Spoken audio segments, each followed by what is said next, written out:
Voilà, donc on continue avec la question 2. Le problème qu'on a pu soulever avec les lois binomiales de paramètres n et p, lorsque n et p varient, c'est que les diagrammes en bâton bougent. Ça bouge, et donc en fait ça bouge parce que mu et sigma, entre autres, varient, lorsque n et p varient. Et donc en fait pour balayer ce problème, on va faire une modification, et donc c'est l'objet de la question 2, et on va poser Zn qui est égal à xn moins mu, c'est-à-dire moins sa moyenne, divisé par sigma. Donc ça, c'est égal à xn divisé par sigma moins mu divisé par sigma.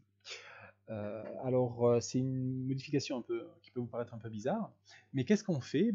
On prend la variable aléatoire xn, on lui enlève sa moyenne et on divise le tout par l'écart type de xn. Donc, je vous rappelle, quand vous avez vu des formules concernant l'espérance de ax plus b et l'écart type de ax plus b, lorsque x est une variable aléatoire, a et b deux nombres réels. Donc, c'est des formules que vous avez dû voir l'année dernière.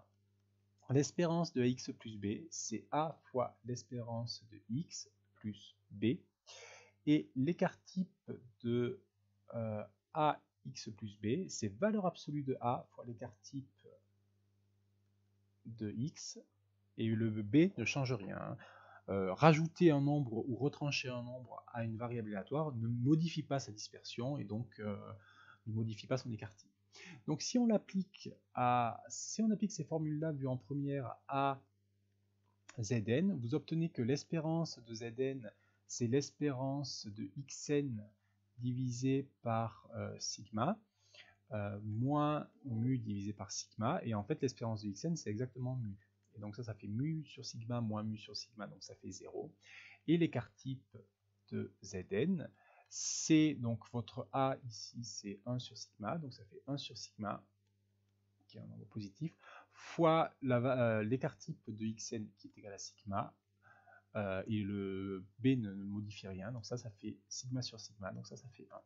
Donc l'avantage qu'on a en manipulant Zn à la place du xn, c'est que Zn, c'est une variable aléatoire qui est dite centrée. Centrée, ça veut dire que son espérance égale à 0. Et réduite. Réduite, ça veut dire que son écart type égale à 1. Voilà.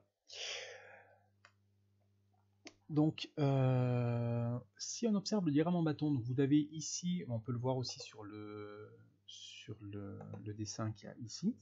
Voilà, donc ça c'est le diagramme en bâton de Zn pour n égale à 16 et p égale à 0,5. Donc vous voyez que vous êtes maintenant centré, c'est-à-dire que la moyenne c'est 0. Toujours la symétrie ici, parce que p égale à 0,5.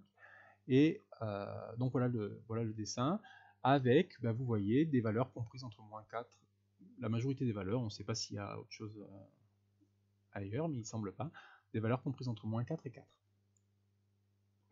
Voilà. Si n égale à 100, donc je vais prendre toujours ce schéma-là maintenant. Donc pour n égale à 100 et p égale à 0,5.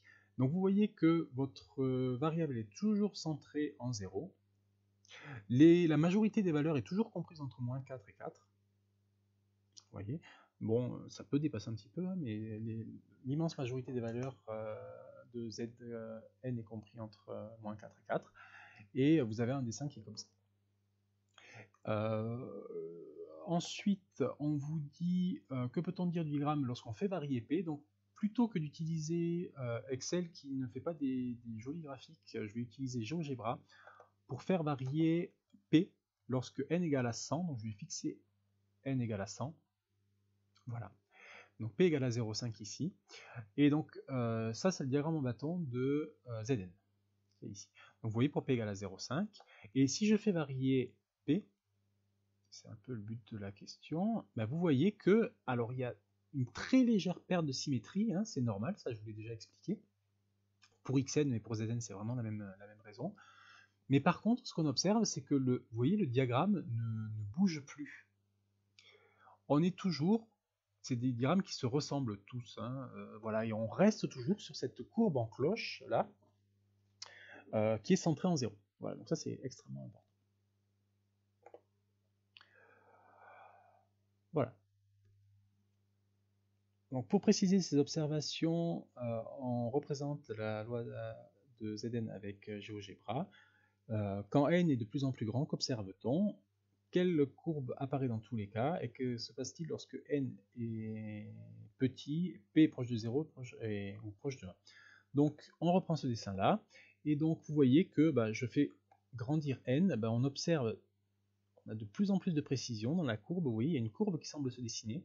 Alors ça c'est pour p égale à 0,5, mais si vous prenez une courbe, si vous prenez 0,6, 0,7, 0,8, c'est pareil, c'est la même chose.